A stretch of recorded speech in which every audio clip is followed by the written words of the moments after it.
are excited to have you join us for the Come Follow Me 2021 podcast and study of the Doctrine and Covenants, hosted by Rod Meldrum and Jonathan Neville, and presented by Gospel Doctrine Answers. In today's podcast, we will study Doctrine and Covenants 23 through 26, Strengthen the Church. Welcome, everybody, to our podcast this week. I am so excited to have my dear friend, Kay Godfrey. I got to tell you a little bit about how Kay and I met, and we're going to do that in just a second. But just for an introduction here, so this is lesson number 11, Doctrine and Covenants sections 23 through 26. And today I have with me one of the foremost experts, I would say, in the church on church history, but also a real scholar on Emma. And section 25 this week is going to be talking a lot about Emma. Our understanding is that you've already gone through the lesson and gone through all that. We don't go through the lesson. We basically do deep dives into certain aspects, or we'll pick a few of the verses in the scriptures that we're talking about this week, and then go into more depth and detail. So hopefully this is a kind of the additional information. Yeah. So Kay, I got to tell you about where Kay and I many moons ago had the opportunity to. I was noticing that a lot of people who do tours, specifically church history tours, also would do tours down to the quote-unquote Book of Mormon lands down in Central America. And I noticed that there was this one particular tour guide that he didn't have any tours booked into Central America for Book of Mormon tours. He just did book church history tours. And on a whim, one morning, I remember I really was, I felt like I should give him a call. So I called him up out of the blue, not knowing if he'd even be around. Maybe he's even on a tour, possibly. And got a hold of Kay on the phone. And you remember what I asked you there, Kay? Yes, I do. Do you take tours to South Central America? And I do remember my response. I said something to the effect that if you're looking for someone that's going to place the Book of Mormon in South or Central America, you've got the wrong guy. And then I think I heard the phone drop and this kind of yell at the end of the phone. I'm like, oh my word, that is that, because I didn't know anybody else that that didn't do that. I mean, that was so amazing, and that was really the beginning of a long friendship. We've traveled all over the country together, and even across the world together. We have. I had the privilege and honor of going with Kay on. He's kind of, I don't know if he's most known, but he's very well known for his tours of Israel. We did. And Jerusalem and that whole area. And I spent about 2 weeks, I think it was, with you. Wonderful trip. On an amazing tour with Asher and staying at Leonardo and that kind of stuff. It was awesome. But I tell you, it's one thing to go to these places, these sacred sites, and it's a whole other thing to go with someone who really knows the ins and outs, the back and forwards, and also can tell you the background information, so you know what you're looking at and why it's important. And that's why I love having Kay. Kay was kind enough to go with Wayne and I on some of our very first tours together. Wonderful trips. So we did traverse the length and breadth of the interior of America and all the way up to the Hill Cumorah. We did. Now Kay has been very busy. I call him an epic historian because not only is he epic from an EPIC, but he's also an epoch historian, meaning that he has basically spent a majority of your life actually studying the life and times of the prophet Joseph Smith. Just Joseph. Yeah. Can't tell you much about Brigham Young, but I know he's a great friend of Joseph. That's right. They were good friends together. Yes, and also Brigham Young endured quite a pretty amazing tongue lashing from Joseph a couple times. Did. As did a number of other individuals.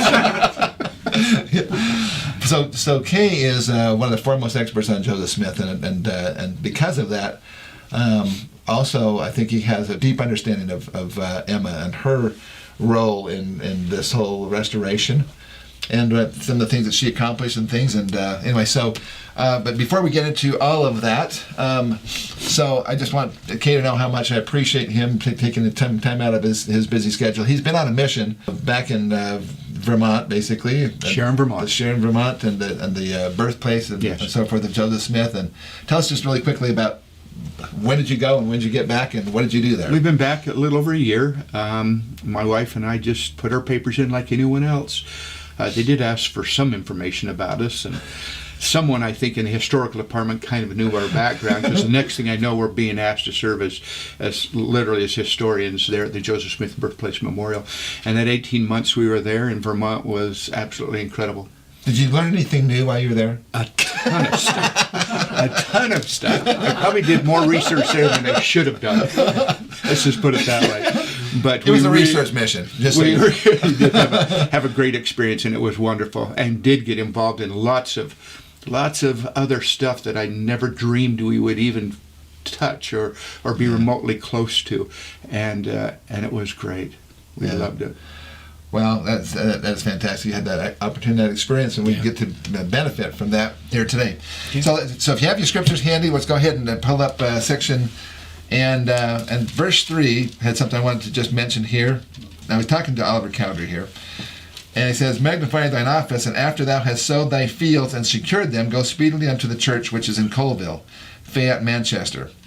And I love how the Lord, he understands our needs, and he knows that we can't, run faster than we can, walk, kind of thing. Basically we have to be able to have all things in proper order. And I love the statement from Brigham Young one time that said that that makes no. I'm not sure exactly how the statement goes, but essentially the gist of it is that it makes no sense to try to teach a man the gospel when he's starving. Makes So sense. you got to take care of those physical needs first, and of course back in those days, if you didn't get a crop, then you were actually likely to starve. I mean, you were Yes. going to be really hard pressed Yes. to do that. So he's basically telling Oliver Cowdery to take care of his physical needs, and then he will be strengthened to be able to accomplish the spiritual things that the Lord has set up for him. Joseph Smith also received a similar admonition after he received back the golden plates and the Urim and Thummim, and was told, now as you proceed, pace yourself, get your crops in the ground, Yep. and the rest will come, but don't go any faster than you deem necessary. Yes. Yeah. Similar kind of thing. I think that's kind of interesting when it comes down to our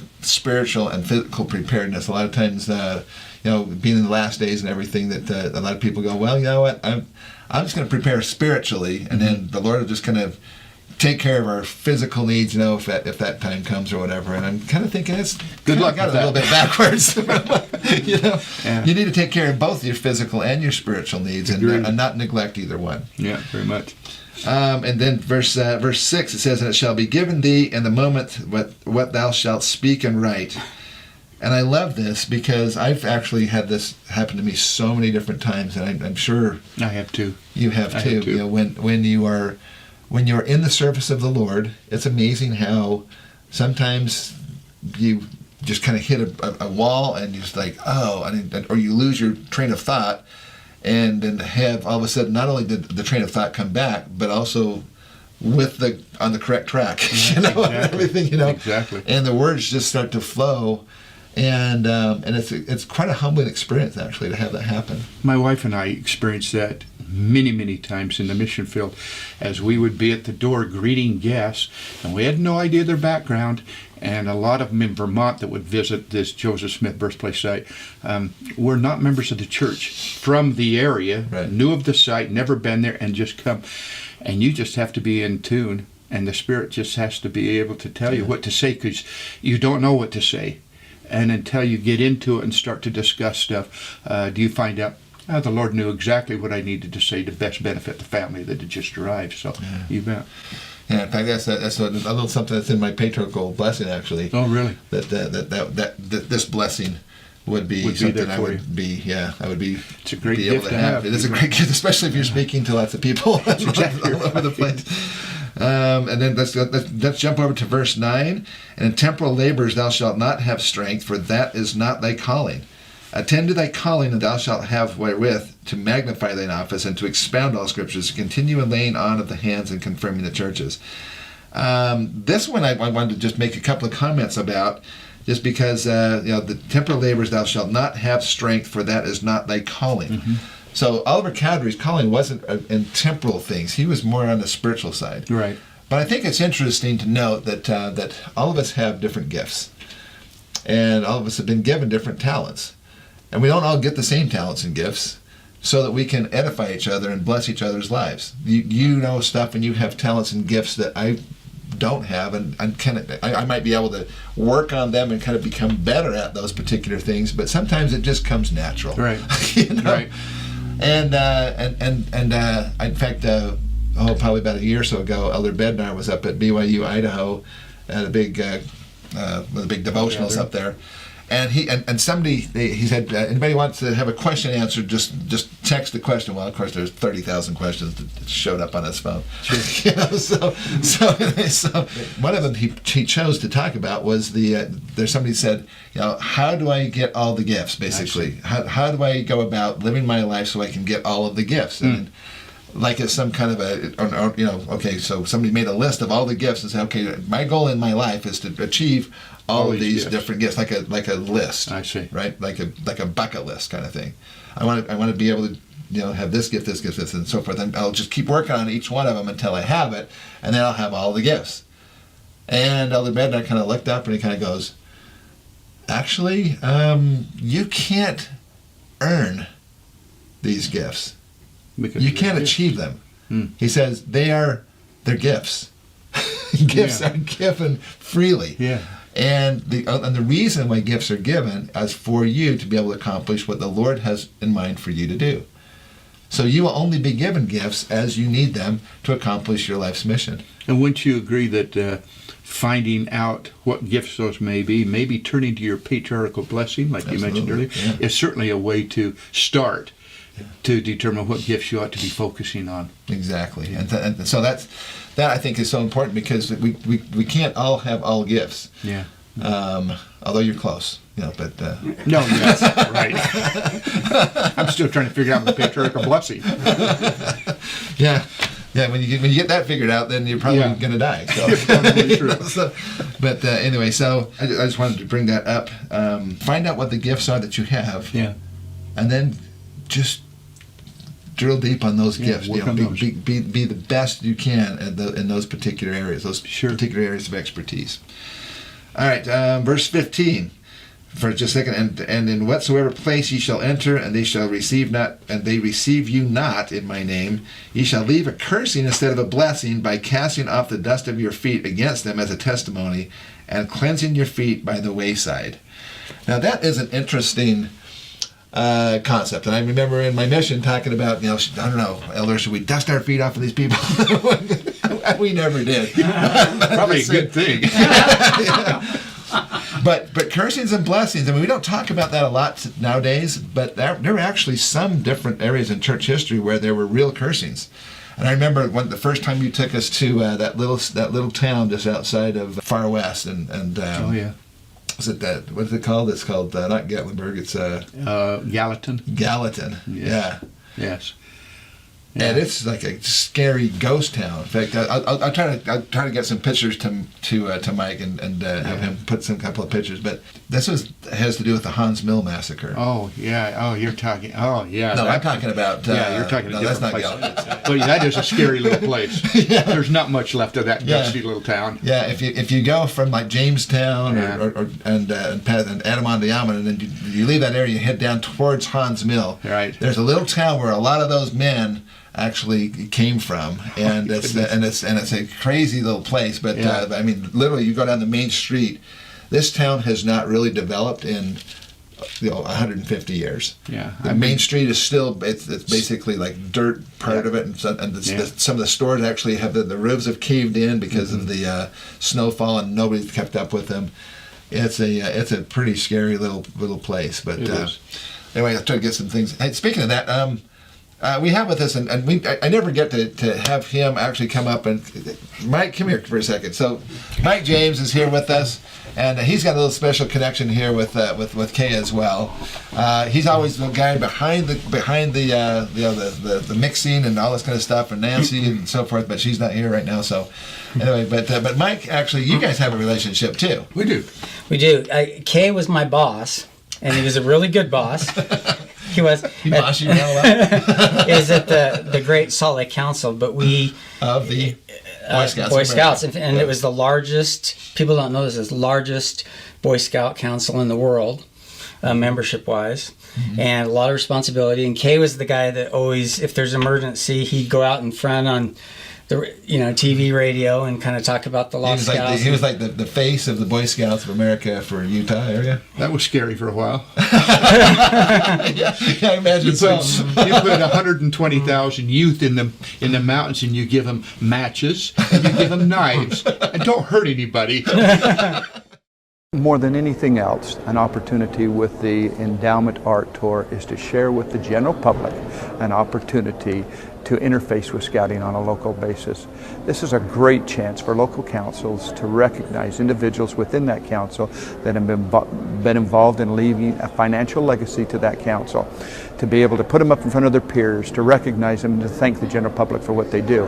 And this showpiece here tonight is really more of a thank you to the general public who's helped Scouting, an opportunity to come and see something very unique and very different that they'd have to go all the way to Dallas to actually see, brought to Salt Lake City as a gift to the general public's support of Scouting.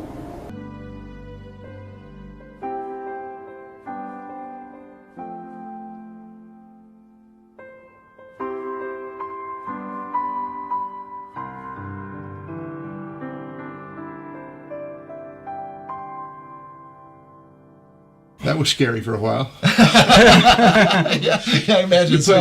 You put 120,000 youth in the mountains, and you give them matches, and you give them knives, and don't hurt anybody. Yeah, don't burn anything down. Yeah, you do that every year. No, but it was a great job. I was marketing director there, and just wonderful, wonderful people. And in fact, David Archuleta was one of our Boy Scouts, there, right? And we had some great things we planned, but it was a lot of fun. And we, right after that, when I got married about 9 years ago to Nancy, those of you know, I wanted to go on a trip to Israel, and we were going to kind of film a documentary over there. And I remember, this is before I even met Nancy or dated, but we were going to room together while I film, and I said, Kay, I think I get in the feeling like I may be taking someone with me. And I know that seemed kind of presumptuous, and I thought he'd just say, well, too bad, but he actually believed me and worked it out, and sure enough, we were dating over the summer, we got engaged, we got married in September, and the tour left in December and Christmas, and Nancy, that's the one place that girl hasn't been, is Israel. Yeah. But it was just a remarkable experience. Yep. It was just great. But the most important thing is my testimony of what Rod does, and with Book of Mormon evidence in North America. Kay was responsible because he sat me down, and he was busy, and I was in his office. He said, Mike, just look at this. So he pushed his computer over, and I watched you and your testimony on YouTube, and I still remember the spirit I felt. And sometimes when you feel those things early on, it's because you're going to have a connection. I had no idea that we'd be working together. Years later. Couldn't get rid of me. Crazy stuff, yeah. But I really owe that to Kay, and he's been a great supporter of the Heartland. And yeah, he has. And just, but he's just a good guy in general. He's just a wonderful. In fact, Kay was on the very first DVD set that we did. Yep. He is introducing the Joseph Smith portion of that. I do remember. I had 4 different people introduce different sections of that, and Kay was kind enough. And this is back in the time when I was getting a lot of attacks, and so he had to kind of dodge the bullets. Dodge some bullets. come out with that Rod Meldrum guy, whatever. It was kind of funny how that was turned. But it turned out. I'll never forget being in Kay's office there, and he has this like Leahona, and you have a set of plates there, and an actual a whole bunch of plates. This is more of a fiberglass thing. But anyway, so He has the real Liahona. yeah, he's the real Liahona right there. And he also has been a collector of a lot of really cool documents and so forth. So we're going to talk about some of that here in a minute. But I really do love both you, and I love Kay, and thanks for Great, Mike. inviting me up. So appreciate that. All right, thank you, Mike, for all your. I know you do a lot of behind-the-scenes stuff, but every now and again you got to drag you out here in the front. Here. Anyway, back to this. So let's see. Last verse here in section 24 is. Rod, can I say something about dusting the feet? Oh yes. For just a second. I think it's worth. We got talking about dusting the feet. Yeah. And my mind immediately went to Mike. Sorry about that, Mike.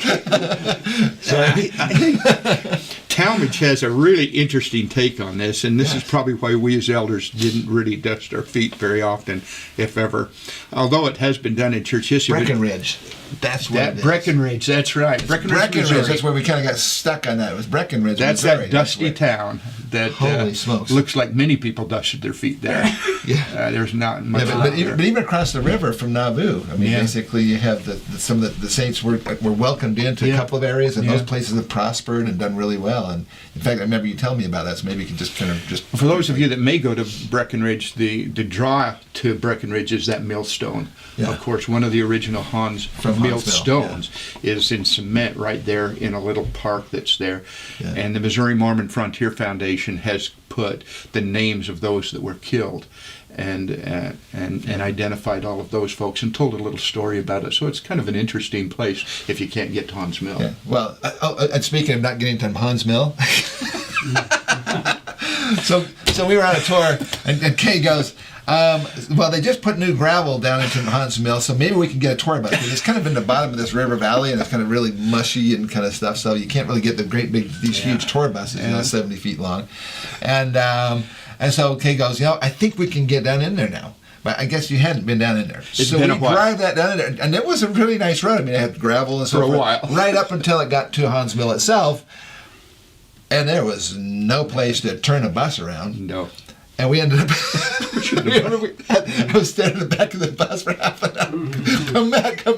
We literally backed this entire tour coach for like about a mile and a half to get around bends and corners and everything to get back out of there. Our itinerary had to be changed after that. Yes, it did.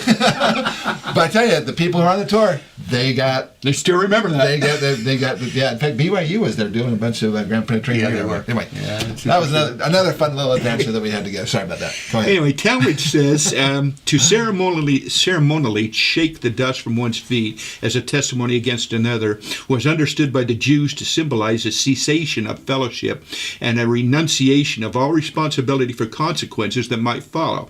It became an ordinance of accusation and testimony by the Lord's instructions to his apostles, as cited in the New Testament. In this current dispensation, the Lord has similarly directed his authorized servants to so testify against those who willfully and maliciously oppose the truth when authoritatively presented.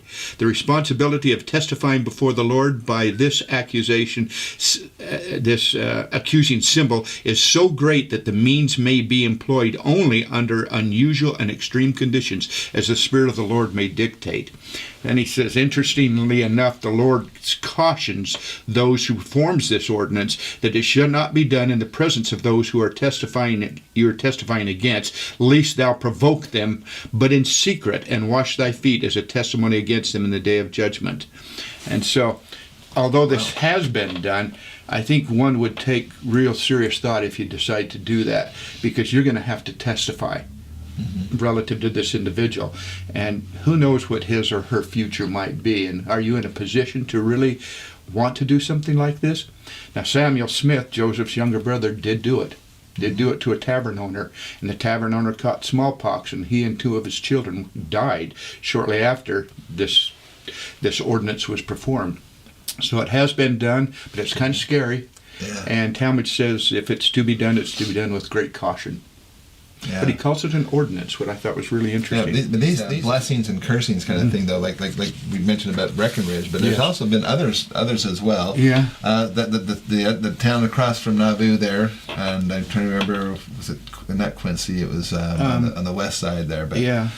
But this town welcomed the saints in as they were in their exodus out of Nauvoo, and they welcomed them in and they took care of them and so forth. And the other town basically said, "We don't want you here. Just go away." Oh yeah. And that town has never grown. Yeah. And it's across from Keokuk. Yeah. So it's right straight across from Keokuk. Yeah, and it's just kind of north of Keokuk. It's a little bit, Breckenridge looking. Yeah. Yeah. But these blessings and cursings, though, are kind of an interesting aspect, because also there's been other blessings and cursings that God has done over the course of the world history. Yes. And those kind of things, and you don't want to get on the wrong side of God, and that has to do with covenants and so forth. Agreed. As well. Agreed. But judgments of God basically are just, and I'm glad that I'm not the one that has to make those judgments. Yes. But I don't want to have to stand in front of the Lord and basically try to explain why you did what you did off somebody. Yeah. Agreed. So anyway, all right. This is section 25. Oh, on Emma. And talk about Emma, because I wanted really to help you learn more about Emma through Kay's experiences and some of the things that he's done there with him and Joseph. Well, we've got this picture behind you, Rod, of Emma. This is from Jane Arnold. She's a noted artist in the Vermont, New Hampshire area. And I really like this. I've seen some pictures of Emma that are a little dark, and I don't particularly care for them, but I do like what Jane did there with this particular beautiful picture. Very nice. When I talk a little bit about Emma, and this might be a little bit of a stretch, but bear with me if you would. So why Emma? So why Mary, the mother of the Savior? Mary is one of the few women that is talked about in our scriptures. Matthew, Mark, Luke, and John all reference Mary. The early Christian church gave Mary the name of Theotokos, meaning the bearer, or the mother of God. And so there's a lot of emphasis on not wanting to forget the things that Mary did and accomplished in her life. Although the scriptures don't give us, don't give us that details. That detail. Yeah. As such, a little bit the same sort of situation with Emma. McConkie wrote, "Can we speak too highly of," I'm talking Mary, "whom the Lord blessed above all women? There was only one Christ and there was only one Mary. Each was noble and great in their premortal existence, and each was foreordained to the ministry he or she performed. We cannot think but what the Father would choose the greatest female spirit to be the mother of his Son." And so, if Joseph Smith was the greatest prophet of all, Hiram Smith said he knew everything the prophets knew from the beginning to the end. He had all their knowledge. If he's the greatest of the prophet, I think that perhaps one could make a case that Emma, in the pre-existence, perhaps was foreordained to be his wife. It's commensurate with that. Yes. Yeah. Now, if that's the case, suddenly that throws Emma into a whole different arena as far as I'm concerned. As you read Doctrine and Covenants section 25, you'll come to the reference that Emma is an elect lady. Yeah, and verse 3. Yeah, and verse 3. And that elect is highlightable, and if you click on elect, it takes you to 2 John 1:1. And 2 John 1:1 says, and I quote, "The elder to the elect lady and her children whom I love in truth."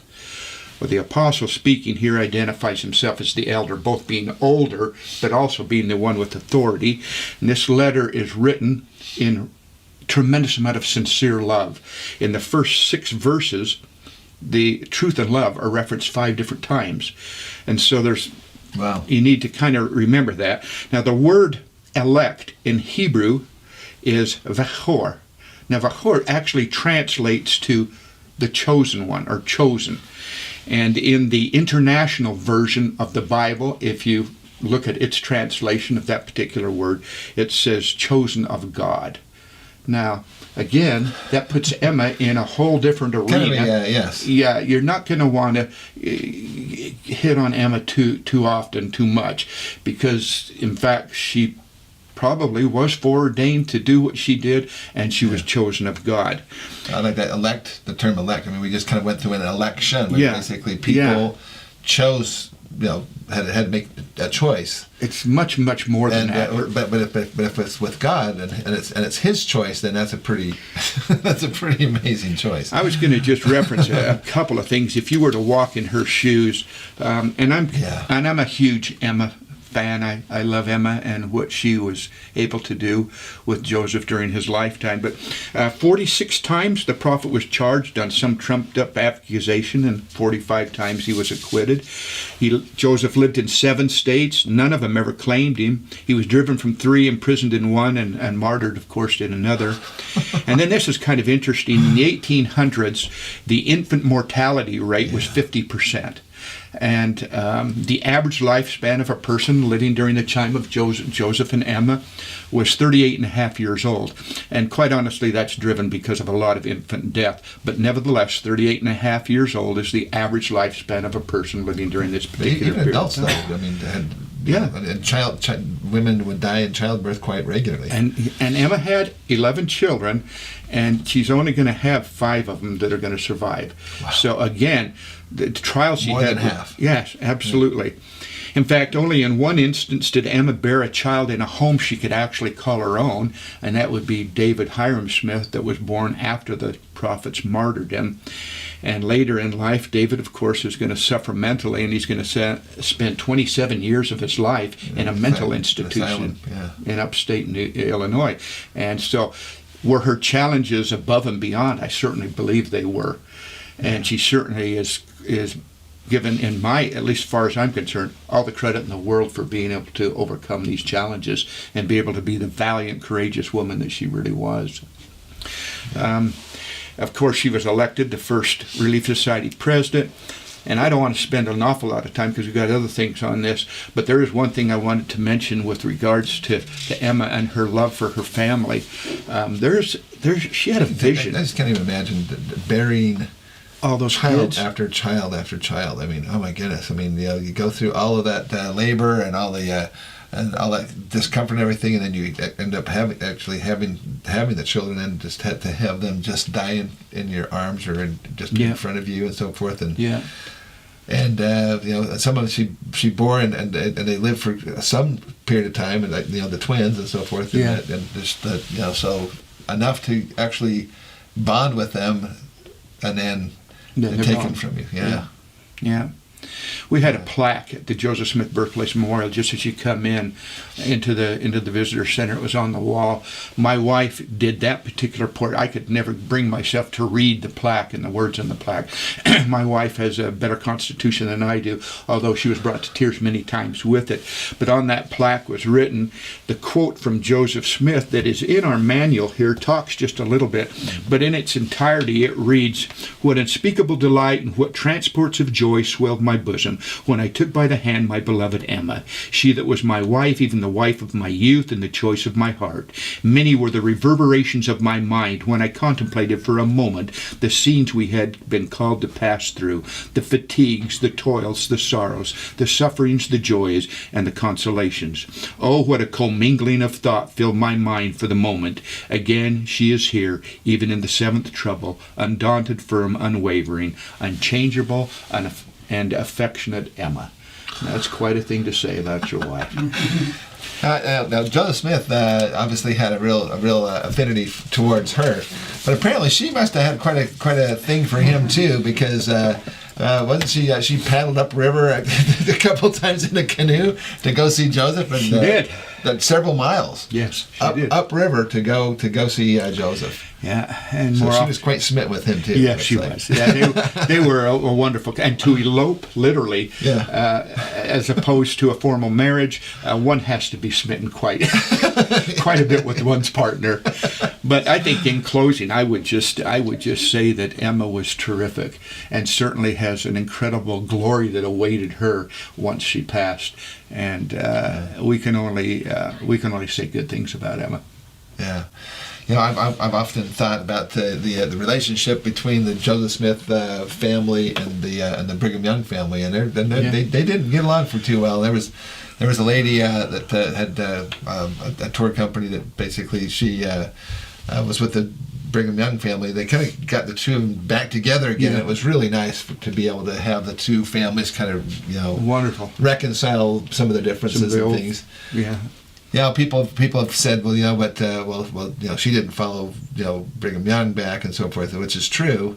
And she did actually have a pretty hard life even after that with her next husband, who was a Biderman, who was not a really not a good guy, and actually not even faithful to her and so forth. But yet she would help to raise one of his illegitimate kids, basically. Yep. She was that kind of a woman.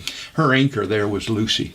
Yeah. Lucy Mack, who stayed also. Wanted to go west, but could see that Emma needed some support. Yeah. So it's good to have a mother-in-law that was there to help and support. Yeah, I'm sure Emma probably felt to some extent abandoned by as Brigham and everybody else. All the other men and everybody left Nauvoo kind of open, and she's like, okay, now what do we do? Exactly. But I think that she had suffered maybe enough. Maybe the Lord said, you know what? That's enough. There comes a point. It is enough. Yeah. I also want to bring up in the DNA realm. It's kind of an interesting thing when people have talked about plural marriage and so forth, and Emma was not a real fan of that, and of course Joseph wasn't really either. Very, very true. But a lot of people there's been a lot of misunderstanding about these plural marriages and so forth. And I think a lot of it comes down to, in fact, I know a lot of it comes down to the lack of understanding by the world of the difference between a sealing and a wedding or a marriage. Yeah. And we in the church understand there's a difference, because sometimes we have to be married first and then we're sealed later, and we're all sealed to our parents and so forth. And there was lots of sealings that were done. I don't know if you want to talk about some of that a little bit, but I know that there was research that was done by Sorensen Molecular Research Foundation. They took the top 25 people who had some kind of a claim historically or whatever of descendancy from Joseph, right, through someone other than Emma. Right. And the Sorensen Molecular Research Foundation, we know quite a bit about what Joseph and Hiram's DNA was, because they would have shared similar genetics basically. He and Hiram has descendants that we can actually test and so forth. So the bottom line is that they found out that out of all of the 25 claims to descendancy from Joseph Smith outside of Emma and her and their children that they had together, none of them worked out genetically. They said that the probabilities of Joseph having fathered children outside of his marriage with Emma is like not there. There's no DNA evidence basically to suggest that Joseph Smith ever fathered any children. Right. Despite the claims. And so forth. And I find that's kind of an interesting aspect as well. It is. The law of plural marriage is something that the Lord has condoned at different times in history, but generally speaking, not. And I know it was a hard thing for Joseph, and I don't know if you had any comments about Emma's thoughts about this or whatever, but Emma fluctuated in her thinking about that. We know that she stood in as a witness on at least 2 of the plural marriages that Joseph would be involved in. She was adamantly against it most of the time, however, and had a hard time with it. I don't fault Emma for much of anything, but to have continually gone literally to the deathbed claiming that this was a Brigham Young initiated thing and Joseph had nothing to do with it was a stumbling block for her children, and would be one of the major issues involving our belief and what today is the Community of Christ Church.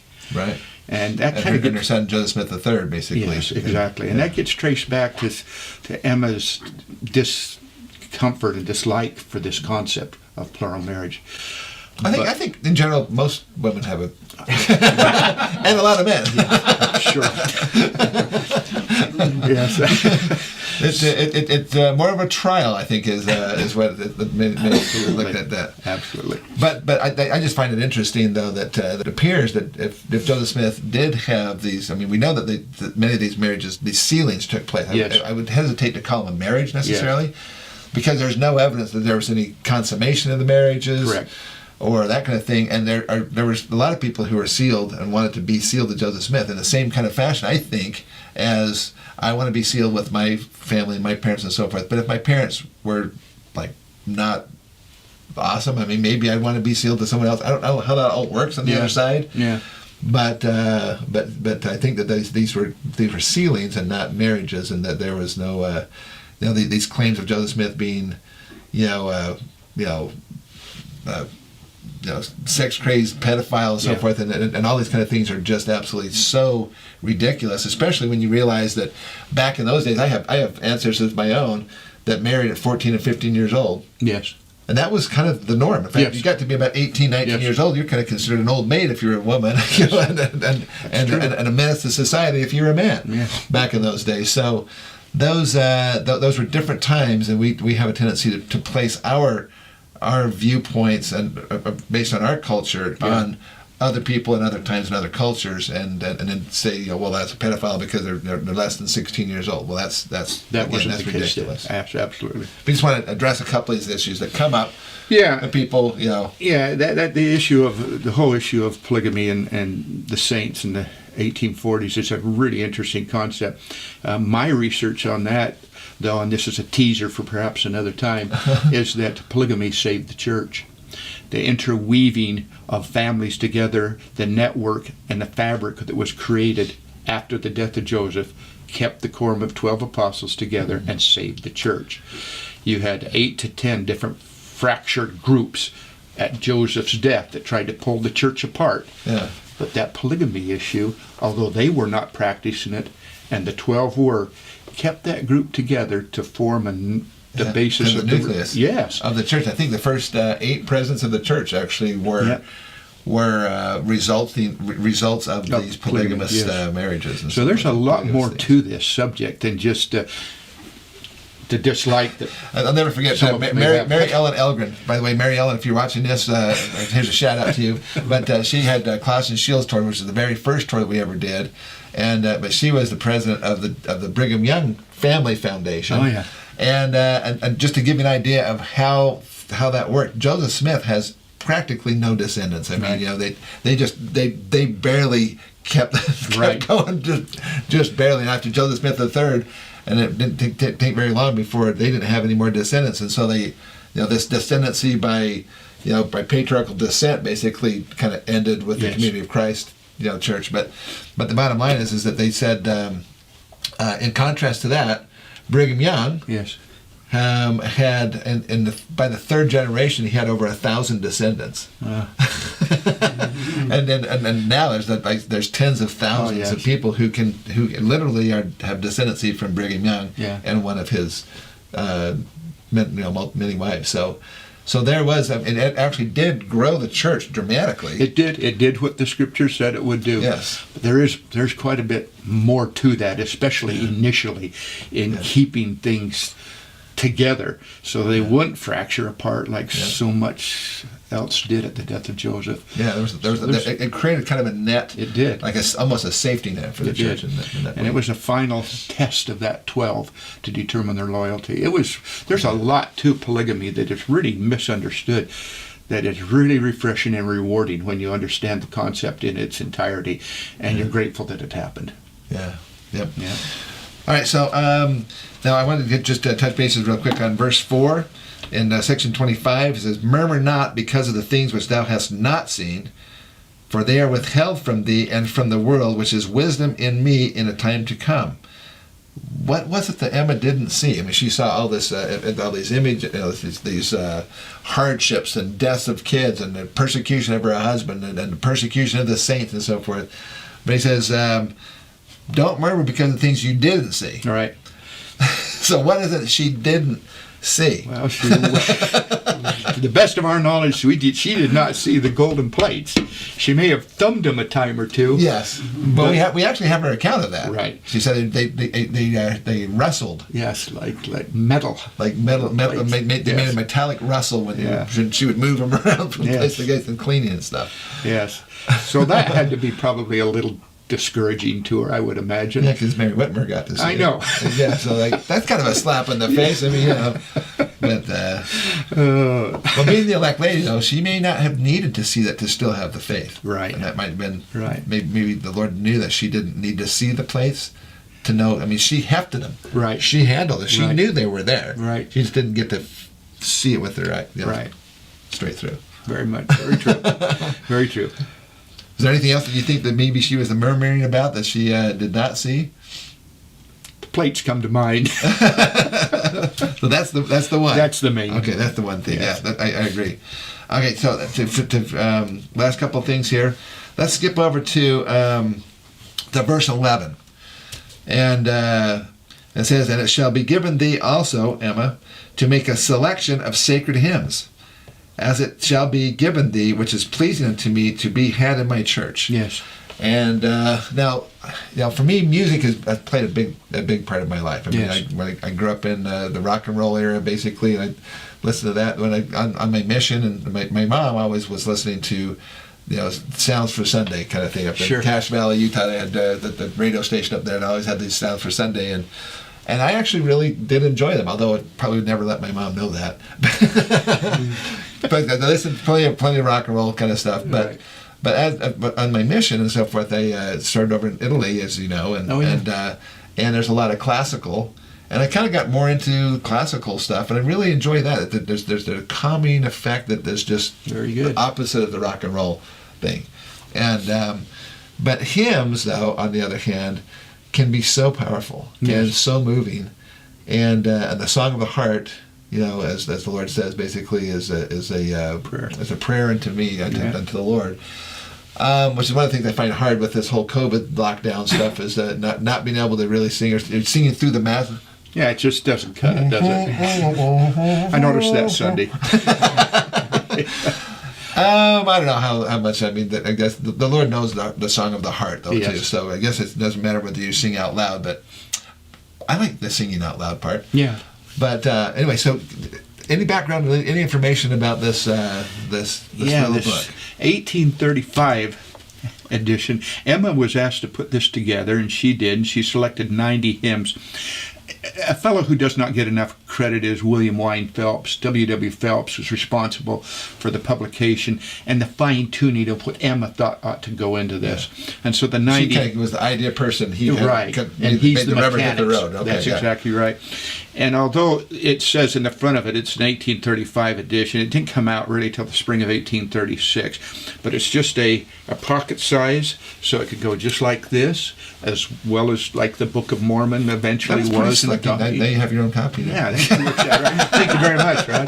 But in 1840, with the missionaries going overseas, Brigham Young, Heber C. Kimmel, and everybody else, she was asked to heft this up a bit, see if you can't enhance this a bit. And so I brought an So what have you got for us here, Kay? I've got an 1841. Oh, look at this. Copy of her hymnal here, and it's opened up to the Spirit of God like a fire is burning. And Mike, you'll have to take a picture and please put this on if you would. And it has, instead of 90 songs. Now, the Spirit of God like a fire was burning was originally written for the Kirtland Temple. Correct. Dedication. Yes, and by 1840 we have it now as a song, and there's 304 different hymns now. So the book is about twice this thick, still relatively small, as you can see, but we needed some additional kinds of songs that would be appropriate for our English friends over the waters. And so we have a book that has significantly more hymns in it. Again, it's still in the word format, simple word format. There's no music or there's no scales or anything like that going on there. What Brother Phelps did, though, is he took Emma's songs, and as well as these songs, and he tried to lump them together in different types: restoration songs, celestial kingdom songs, songs that could be some temple songs, and just kind of bunch them like that. It was our first effort by him to try and put songs in some fashion. And who was that? That was W.W. Phelps, yeah. Uh-huh. And so, so the hymnals became a huge part, and singing, as you love so much and do, is a huge part of church services today. Well, I just loved it. In fact, there was one particular one that caught our attention. Actually, it was Betty Red Ant LaFontaine from Florida. We were in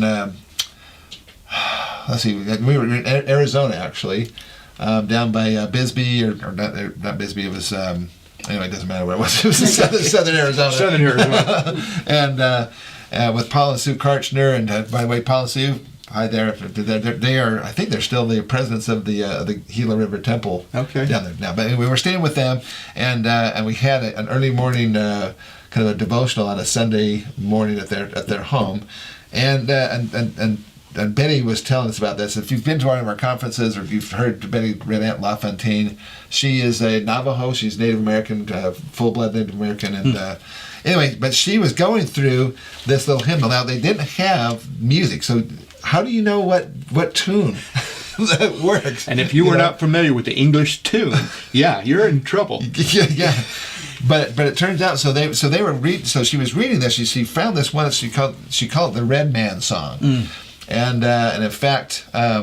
She got her husband, and Mike, shout out to you, and anyway,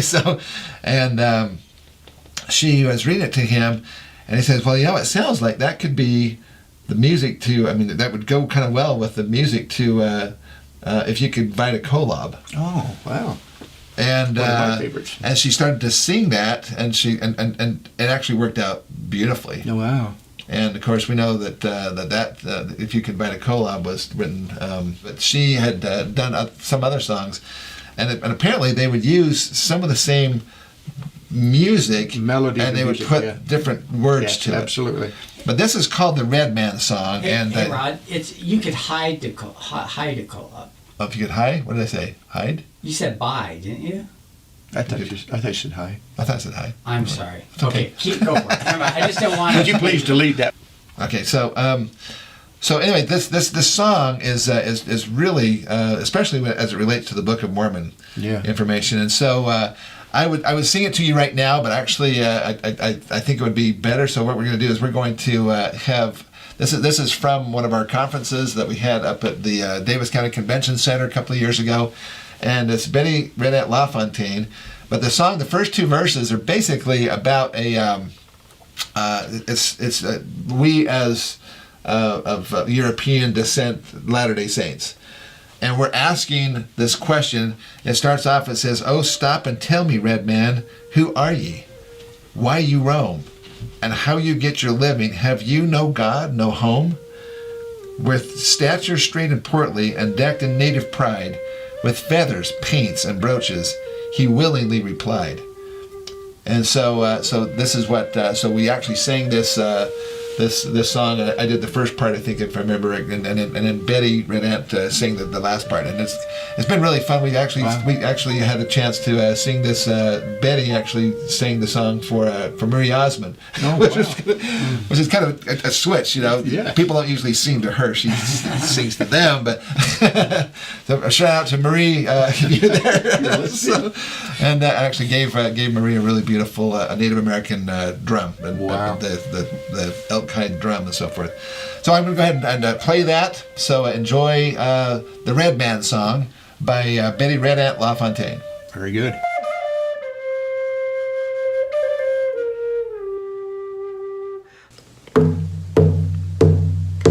I once was pleasant from when Jacob for me prayed, but oh, how blessings vanish when man from God has strayed.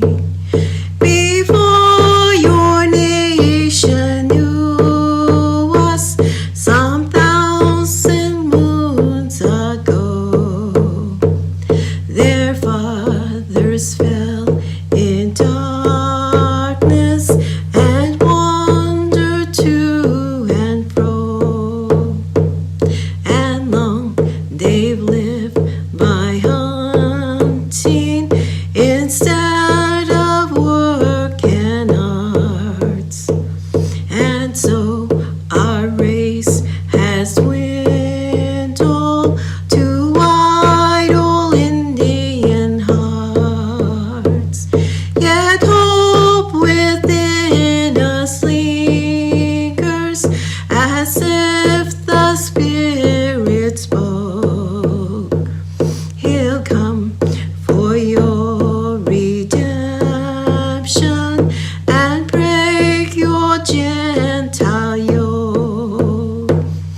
and all your captive brothers from every clime shall come and quit their savage customs to live with God at home. Then joy will fill our bosoms and blessings crown our days, to live in pure religion and sing our Maker's praise. Hey, nay, hey, yo, hey, nay, hey, yo, hey, nay, hey, yo,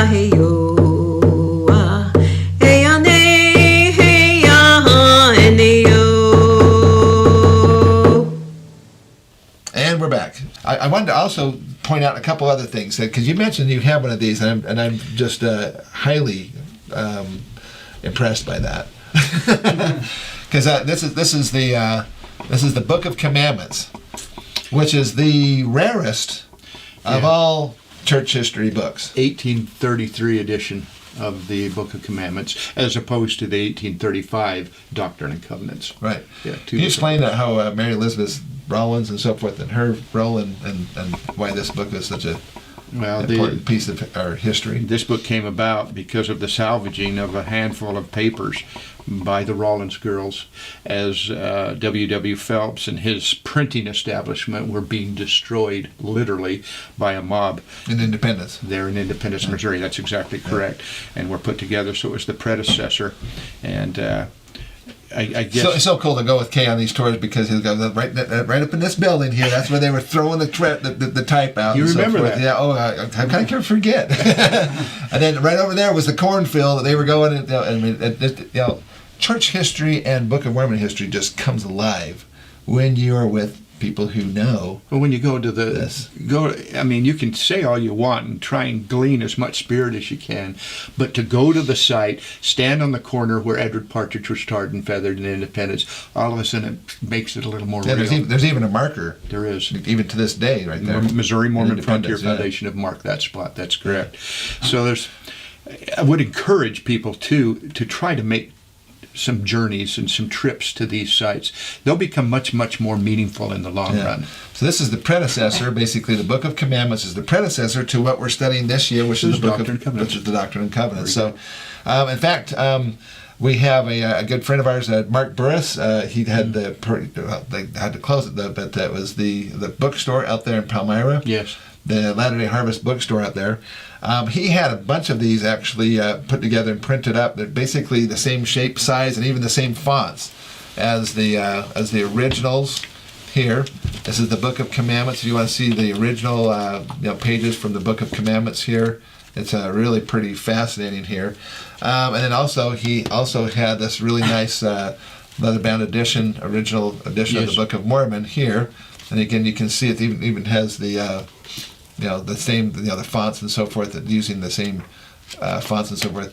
If you go to the website on the bookstore, we actually have each of these are available. Very good. The hymnal, usually right here, collection of sacred hymns of the church. It's normally $20, and then this $22 for the Book of Commandments, and then the Book of Mormon is $30. But we have a special package thing where you get all three of them.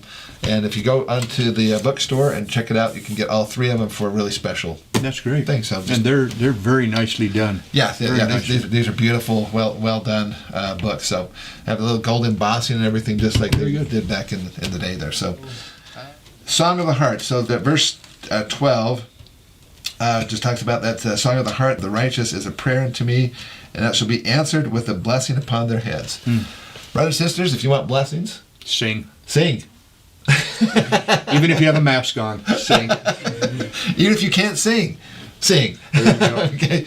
So, Kate, go ahead. Did you have a couple of closing things that you'd like to share with us? I just appreciate you inviting me to come and be a part of this. It's always great to come and talk about church history and blend it with your knowledge of all of the gospel principles and the scriptures. It's just great to melt the two together, and I appreciate the opportunity to come and talk a little bit about Emma and some of these other things. You got a couple other things here to share with everybody? I was given a recognition piece. This is a foundation stone from the Harmony, Pennsylvania home of Joseph and Emma, where a good portion, 90+% of the Book of Mormon was translated. When the church restored this a few years back, had an opportunity to, my background is in archaeology, and that's the stones and that's the dirt. And knowing that, I was able to receive a piece of the original foundation of that particular home. In fact, I have a number of stones.